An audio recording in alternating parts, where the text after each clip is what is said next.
The TOS-1, often nicknamed the Buratino, is a Soviet-era weapon that combines the mobility of a tank with the explosive firepower of a heavy multiple-launch rocket system. Initially introduced in the 1980s, it has since been updated with the TOS-1A Solntsepyok being the most recent variant.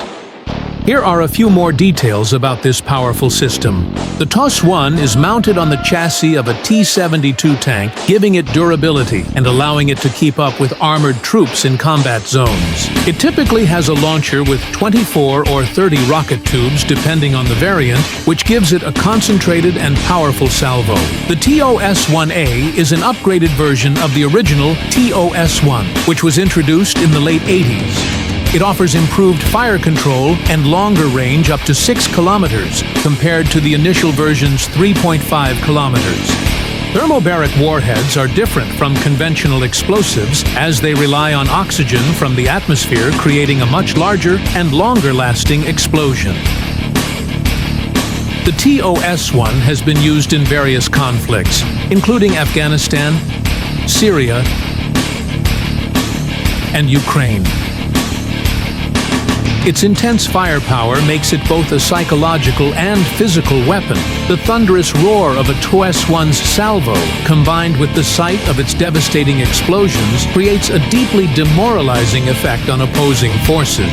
The TOS-1 was developed by the Soviet Union during the Soviet-Afghan War to address the challenges of fighting insurgents in mountainous terrain.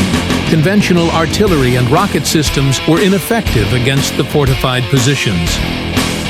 In response, Soviet engineers designed the TOS-1, a multiple rocket launcher armed with thermobaric warheads. By the mid-1980s, the first prototypes of the TOS-1 were undergoing testing, and before long, they saw limited deployment in Afghanistan. Although the TOS-1 arrived too late to significantly impact the outcome of the war, its destructive power did not go unnoticed. Soviet commanders recognized its potential for future conflicts. So after the war, development continued in secret.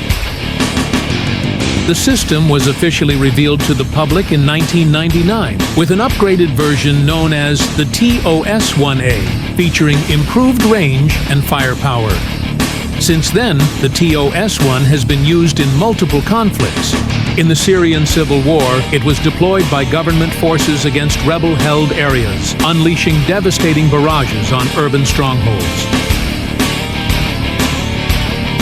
In the ongoing war in Ukraine, the TOS-1 has once again demonstrated its devastating power. Russian forces have deployed it extensively against fortified Ukrainian positions. Footage of TOS-1A salvos in Ukraine has circulated widely, showing towering fireballs and shockwaves obliterating entire areas. The system also serves as a psychological weapon. Its deafening launches and terrifying blasts instill fear in opposing forces, often forcing defenders to abandon their positions before an assault even begins. But despite its overwhelming firepower, the TOS-1 is not without its weaknesses. Unlike traditional long-range artillery, it must be deployed relatively close to enemy lines to be effective. This makes it vulnerable to counterattacks from drones, precision-guided artillery, and anti-tank weapons.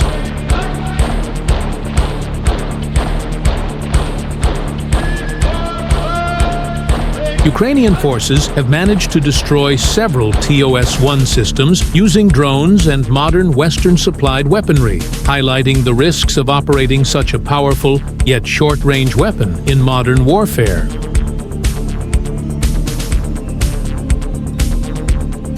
Logistically, deploying the TOS-1 in Ukraine presents significant challenges. Unlike traditional rocket artillery, which can be rapidly reloaded and redeployed, the TOS-1 requires specialized handling. Each launcher carries only a limited number of rockets, typically 24 for the TOS-1A, meaning that after a single salvo, it must retreat to a secure location for reloading. This process is time-consuming and requires specialized transport vehicles, making sustained barrages difficult compared to conventional artillery.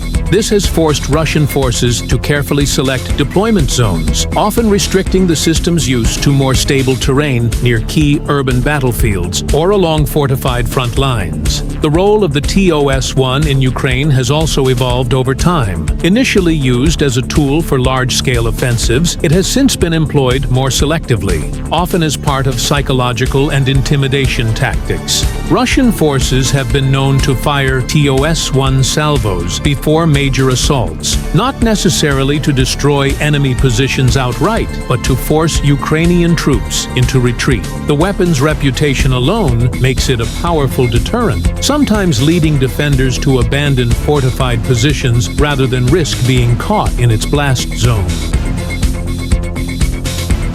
However, as the war has progressed, Ukrainian forces have learned to counter these intimidation tactics. Rather than retreating immediately upon detecting TOS-1 launches, defenders have adapted by reinforcing positions with layered defenses and dispersing troops to minimize casualties. Some Ukrainian units have even used the weapon's psychological impact against Russia itself, by managing to capture abandoned TOS-1 systems left behind by retreating Russian units.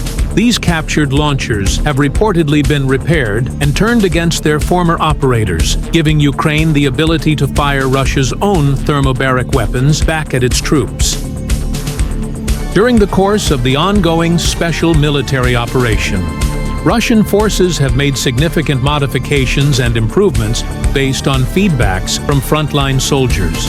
These adjustments aim to enhance the weapon's operational efficiency in changing dynamics of modern warfare. Based on lessons learned from early combat experiences, engineers have worked on improving the TOS-1's chassis to better handle the harsh terrain of the Ukrainian battlefield, ensuring that the launcher can be more easily deployed in difficult conditions, such as muddy roads or urban environments. This has included reinforcing its armor and adding additional features to protect the system from enemy drones and shrapnel.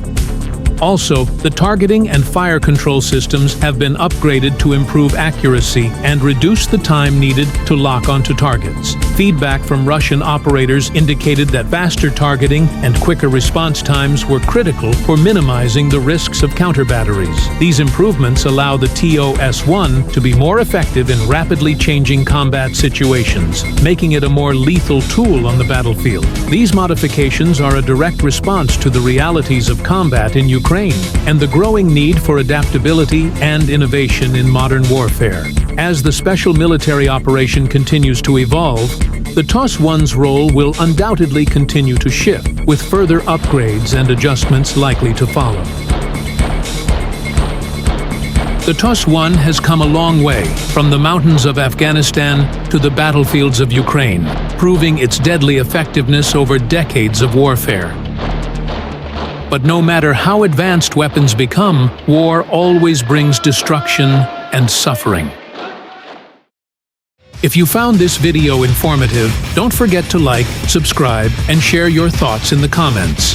Thanks for watching, and see you in the next one.